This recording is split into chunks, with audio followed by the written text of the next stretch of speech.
콘텐츠의 무기는 가 되는 미스터리 설계도. 콘텐츠의 무기,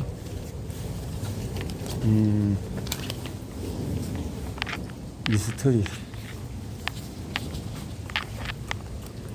예술가는 무엇이든지 당연하게 받아들일 수 없고 그래서도 안 된다. 모든 해답의 핵심으로 파고들어 해답이 감추고 있는 의문을 폭로해야 한다. 한계 없는 게임. 제임스 카스는 1940년대에 시카고 근교의 알링턴 하이츠에서 어린 시절을 보냈다. 동네 남자아이들은 공터에서 야구를 했다. 그는 이렇게 회상했다. 일어나서 아침을 먹을 때 청각으로 공 때리는 소리가 들리면 나가고 싶어서 엉덩이가 들썩거렸죠. 그들은 삼진이나 볼넷 같은 야구의 기본 규칙은 따랐지만 이닝은 물론 심지어 점수조차 따지지 않았다. 카스는 말했다. 우리는 종일 그렇게 놀았어요. 오는 애가 있는가 하면 가는 애가 있고 모인이는 대강 팀을 꾸렸죠. 자기 팀에 누가 있는지 같은 것은 아무도 신경 쓰지 않았어요. 누가 이기는지도 관심이 없었고요. 그냥 계속 놀 수만 있으면 그만이었죠.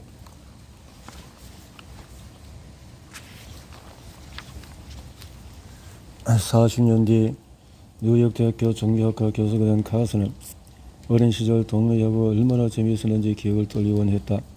이때의 추억과 비트겐슈타인 정독이 어우러지면서 그는 게임의 본질을 분석한 책을 집필할 수 있었다. 한계가 있는 게임은 흔히 볼 수 있다. 카스 설명에 따르면 이건 규칙과 규정을 따라야 하고 막판의 승자와 패자가 명확하게 결정되는 게임이다.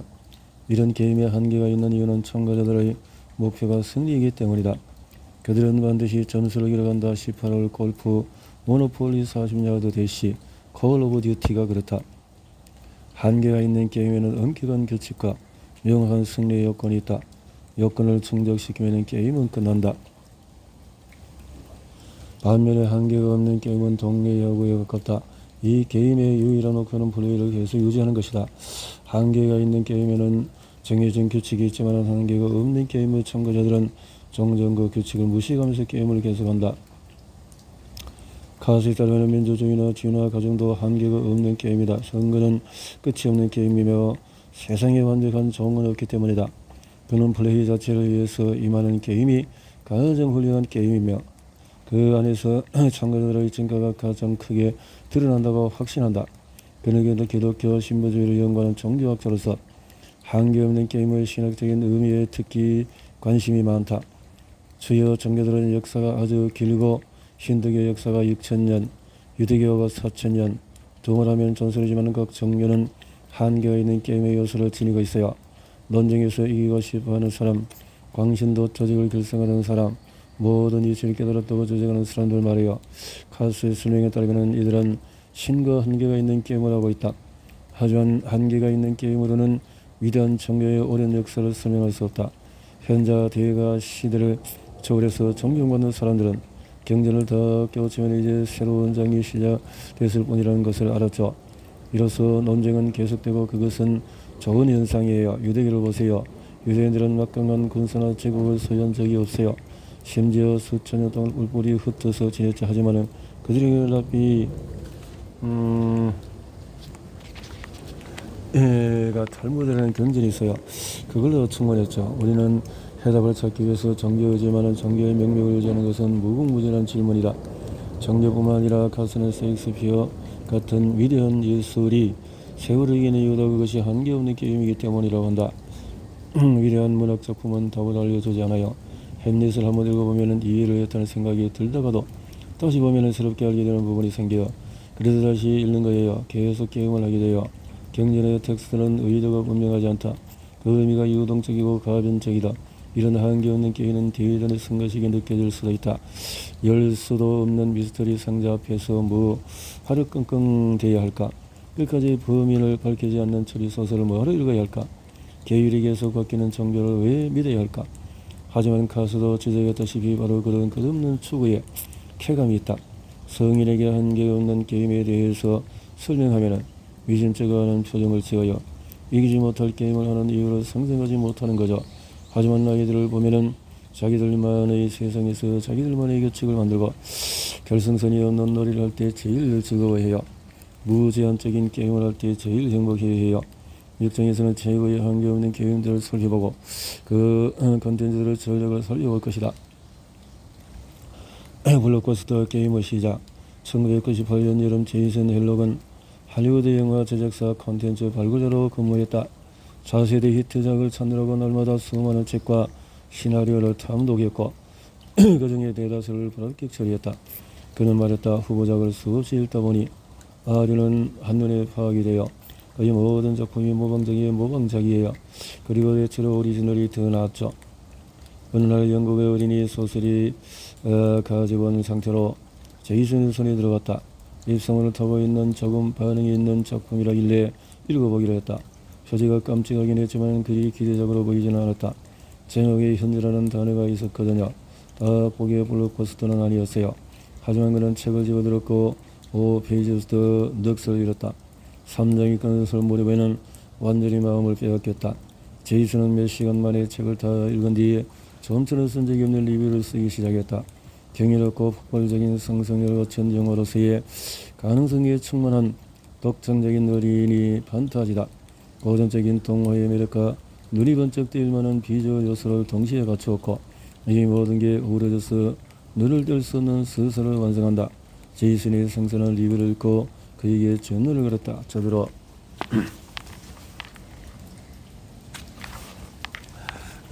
진심이라고 물으시더라고요. 저는 100% 진심이라고 정말 엄청난 작품이라고 했어요. 그래서 그분은 상무님에게 책을 전달했죠.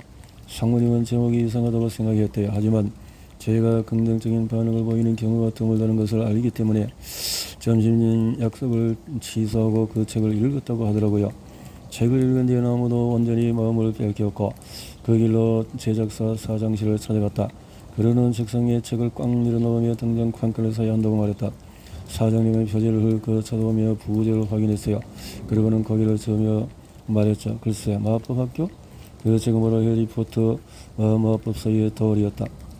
제이슨과 다른 중력진이 사장의 마음을 돌리려 했지만 그는 책이 아무리 훌륭해도 신인 판타지 작가의 첫 작품에 $500,000를 요구하다니 너무 과한 게 아니냐고 되물었다.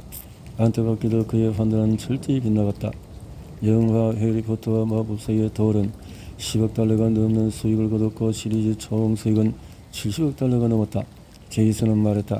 그 영화사 사장님은 똑똑한 분이었지만 영화계 역사상 가장 어마어마한 시리즈 평가를 놓친 거예요. 마법학교가 별로라고 생각했기 때문에 제이슨 헬록은 현재 파라마운트 영화사의 수석 스토리 분석가로 블록버스터가 될 만한 플롯을 발굴하고 계획된 작품을 부족한 부분을 수정하는 일을 하고 있다. 나는 늦봄의 어느 날 멜로즈 스트리트에 널찍하게 자리잡은 영화사 건물에서 그를 만났다. 그는 나를 데리고 스튜디오를 구석구석 구경시켜 주었다. 유역거리를 지내놓은 야외 촬영장과 정교한 수정신을 촬영할 수 있는 거대한 블루스카이 탱크 등을 살펴봤다. 세트장을 직접 보니 이곳에 얼마나 많은 카메라를 숨길 수 있는지 우리가 얼마나 쉽게 영화의 트릭에 속아 넘어가는지를 알 수 있었다. 예컨대 맨하튼의 도로 세트장에는 건물의 전면에만 페인트가 발려 있었고 벽돌안은 텅 비어 있었으며 배경벽 또한 번드르르한 거실 그림이었다.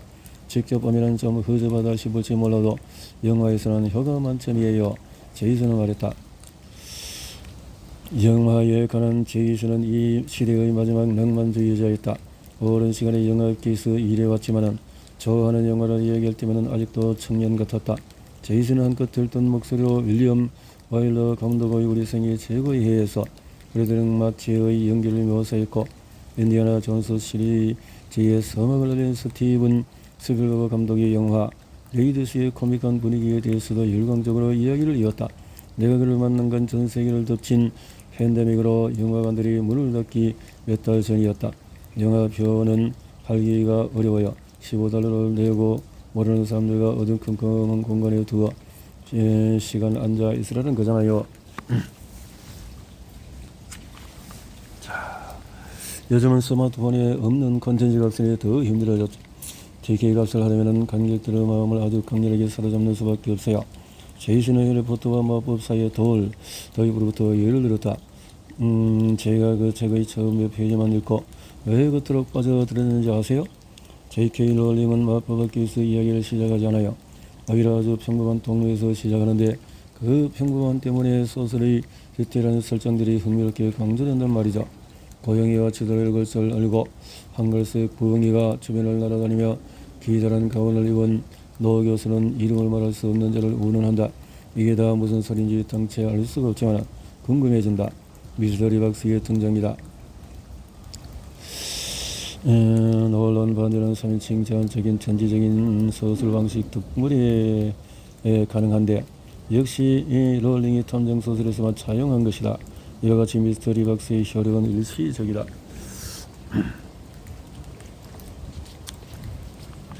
해리포터와 마법사의 돌은 2장에서 첫 시작으로부터 10년 뒤로 점프한 뒤에 새로운 미스터리로 발전해가기 시작한다. 해리는 이제 부모님을 여의고 이모네 집 계단 아래에 어두컴컴한 방에서 찬밥 신세로 살아가는 10대 소년이다. 키가 작고 비쩍 마른 그는 부러진 안경다리를 테이프로 붙이고 다닌다. 제이슨이 이렇게 얘기했다.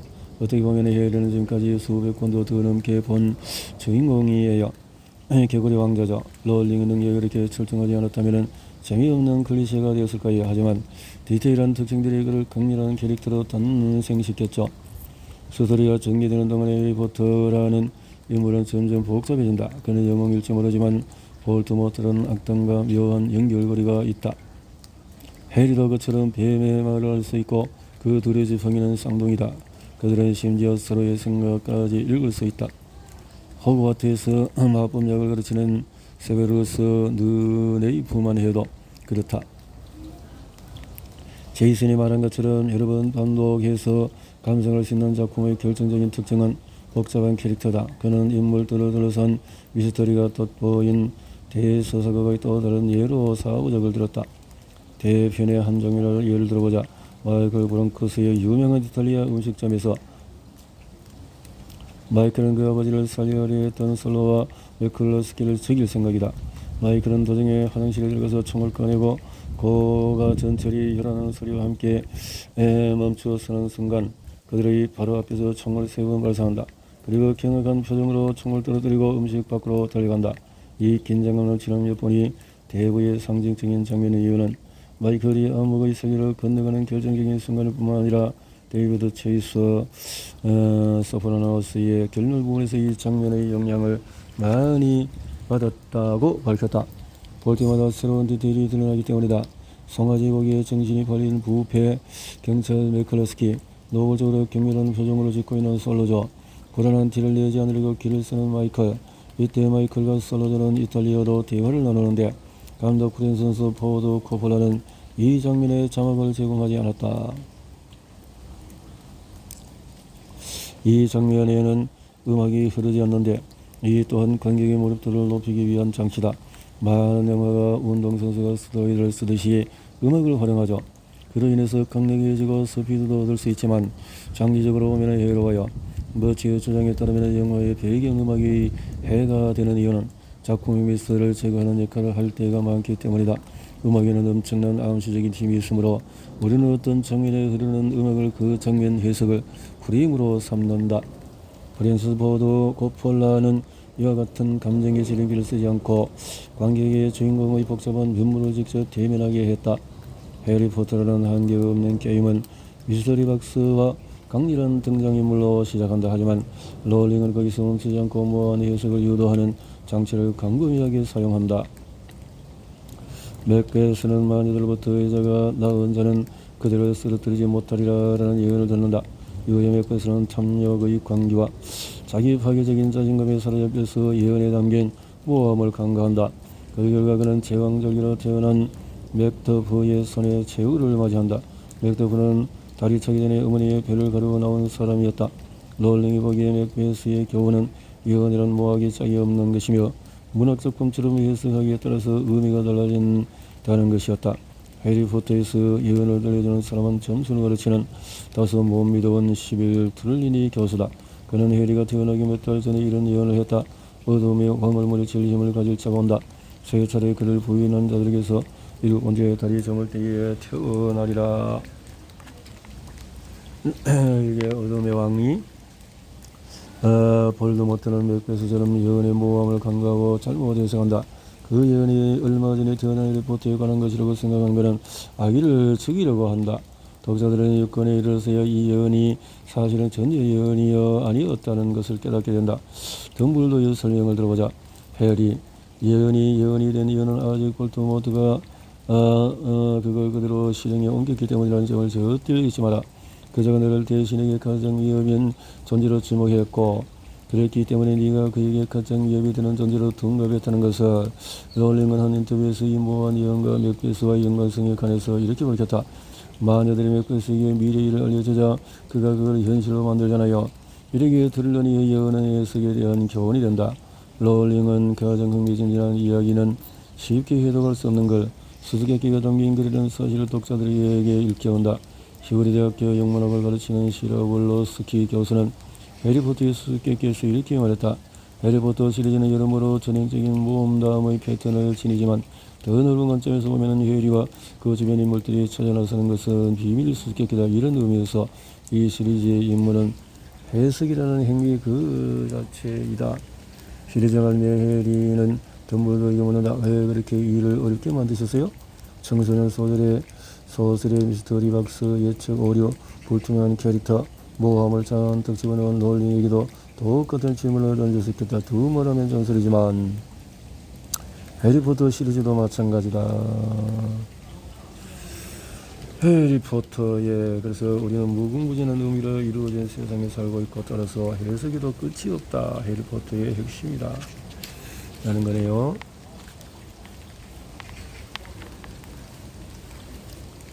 글적은 스포일러도 위협이 되지 않는다.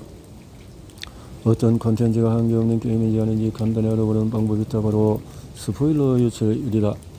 9살짜리 열혈 독자에게 해리가 볼트모어를 무찌른다고 알려보자. 그런다고 아이가 책을 덮을까? 그 장에서 옆자리의 관계에서 햄릿은 모두가 죽는 비극이라고 터뜨려보자. 그런다고 그 사람이 자리를 박차고 나갈까? 대부의 주인공 마이클이 결국 가업에 젖혀서 벗어나지 못한다고 선포해보자. 그런다고 이 영화가 재미가 없어질까? 사실 스포일러는 전혀 중요하지 않다. 훌륭한 예술 작품은 스포일러에 좌우되지 않고 관객이 정보에 얼마든지 노출되어도 상관없이 성립되는 한계없는 게임이다. 이것이 엔터테인먼트의 기본인 것을 우리는 자꾸 잊어버린다. 우리는 스포일러 경고가 쉴 새 없이 울리는 시대에 살고 있다. 혹은 사전 경고도 없이 스포일러를 남발하는 리뷰를 질과처럼 피해 다녀야 한다. 스포일러를 피해야 하는 이유는 간단하다. 앞으로 어떻게 될지 알면 이야기가 재미없어지기 때문이다. 마지막에 공개되는 비밀이 해리포터의 재미를 좌우하기 때문이다. 하지만 우리의 생각을 완전히 뒤집는 연구 결과가 있다. 스포일러의 파괴력이 생각보다도 미미하다는 과학적인 증거가 나온 것이다. 실린 연구 결과에서 조나선 레비카, 니클러스 크리스펠드 학고생 수백 명에게 12편의 서로 다른 단편 소설을 보여주었다. 그런데 충격적인 반전이 공개되었으니 거의 모든 비험자가 장르를 불문하고 서문에 스포일러가 공개된 버전을 좀 더 재미있게 읽었다. 결말을 모르는데 묘미가 있는 줄 알았건만 이 새로운 연구 결과 따르면 긴장감이 오히려 읽는 재미에 악영향을 미치는 것으로 밝혀졌다. 좋은 이야기를 더욱 훌륭한 이야기로 발전시키는 쉬운 방법은 처음부터 스포일러를 공개하는 거였다.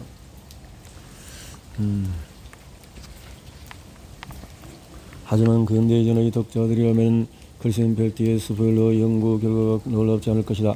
그리스 비극에서부터 셰익스피어의 희극에 이르기까지 수천 년 동안의 결말이 예견된 이야기들이 대중문화의 토대를 이뤘으니 말이다. 호메로스의 정정한 트로이 전쟁의 승자가 누군지. 스포일러가 이야기의 재미를 망치지 않는 이유는 뭘까? 그래서는 별도에 따르는 상상의 세계 위용이 불확실한 결말보다 중요하기 때문이라고 한다. 그렇다면 어떤 이야기가 스포일러 때문에 더 재미있어지는 이유는 뭘까? 한 가지 가설을 제시하자면 스포일러를 알고 나면 작품 속의 더욱 중요한 미스터리로 관심을 돌릴 수 있기 때문이다.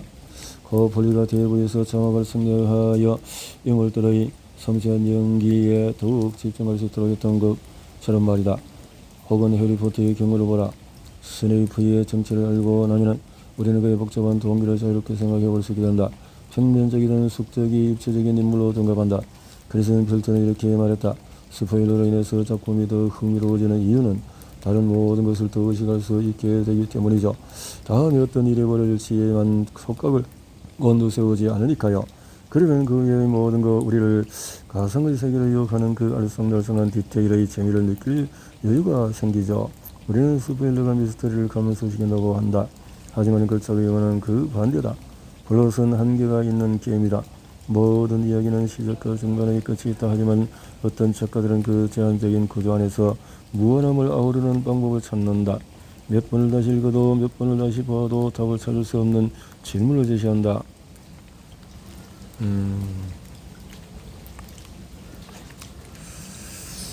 자, 미스테리에 대한 이야기가 아주 흥미진진하게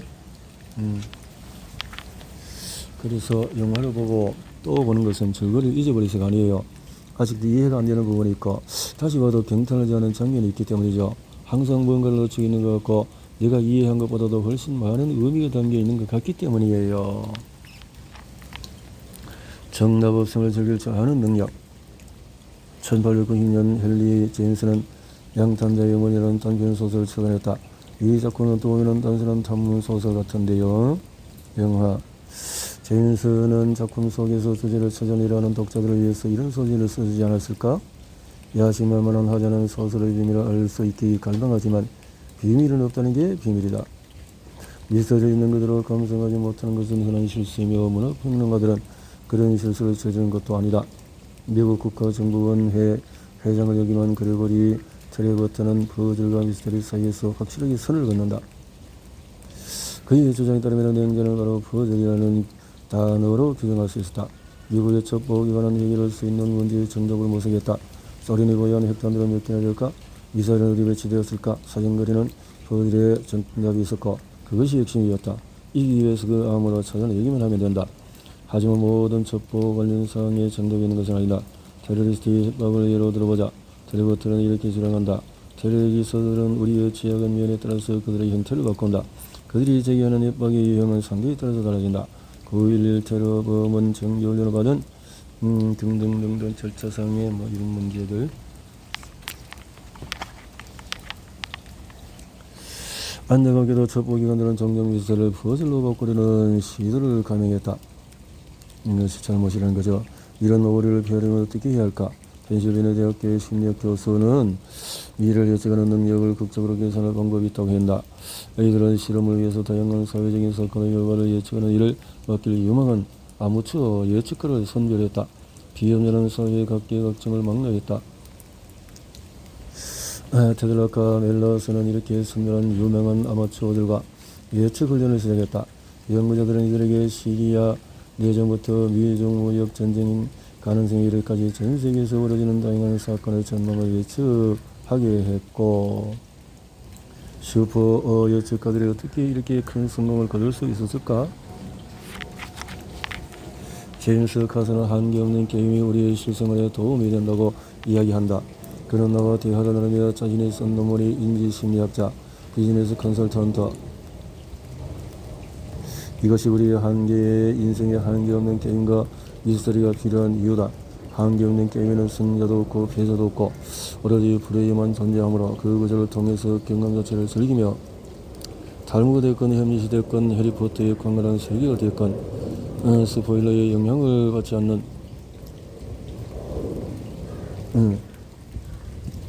학생들에게 고전을 가르치는 이유는 미지의 뭔가를 맞닥뜨리는 법을 가르치기 위해서이죠.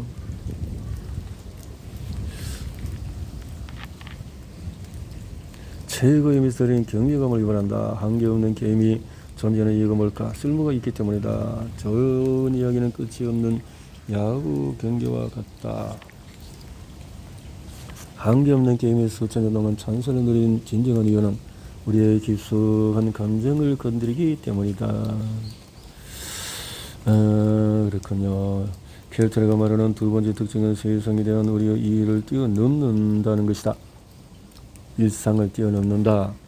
켈트와 동료들은 경외감이 정신건강에 미치는 긍정적인 효과를 연구한 바가 있다. 켈트는 강연에서 첫 번째 효과는 사고방식 즉 세상을 바라보는 시각이 바뀐다는 겁니다. 인간은 전대의 주요 부분들 덕분에 타인의 이익을 의식할 수가 있죠. 뇌에서 벌어지는 이런 변화는 추적 관찰이 가능하다. 추적 관찰이 가능하다. 미치오 노무라와 동료들의 연구 결과에 따르면 경외감은 이 이기적인 네트워크를 잠재운다. 시험자들에게 경외감을 유발하는 자연 풍경을 보여주자 디폴드 모드와 연관있는 영역 활동이 현저히 줄었다. 이기적인 자아가 해체되면 저심도 달라진다. 켈튼과 동료들은 어느 실험에서 학생들을 두 그룹으로 나눴다. 한 그룹 학생들에게는 1분 동안에 우뚝 유칼립투스 나무숲을 올려다보게 했다. 거무스름한 초록색 빛이 후광처럼 비치는 가운데 껍질이 벗겨져 가는 오래된 나무를 올려다보고 이날하면 목덜미를 타고 소름이 돋는 것이다. 경외감을 느꼈다는 확실한 증거다. 경외감. 켈튼은 크레이그 앤더슨과 함께 화학적인 관점에서 경외감을 분석하기 시작했다. 그들이 알아낸 바에 따르면 D4 타이토파민 수용체가 유전적으로 변형된 사람들은 그렇지 않은 사람보다도 우주에 관한 단편 영화를 보았을 때 경외감을 느끼는 경우가 훨씬 높았다. 이들은 강에서 건너타기를 하거나 아니면 단순히 평범한 한 주를 보내는 동안에도 경외감을 느낄 가능성이 크다. 이는 먼 과거에 누구보다도 먼 거리를 이동했던 인간에게 유전자 변이가 가장 활발하게 일어났으며, 따라서 D4 변이가 탐험 정신과 연관이 있다는 연구 결과를 기반으로 한다. 우리는 대부분 탐험가 아니라 경이로운 자연 경관과 물질과 엄치 떨어진 도시와 근교에서 생활한다. 따라서 일상에서 경외감을 느낄 수 있는 대상은 인간이 창조한 작품이 될 가능성이 크다.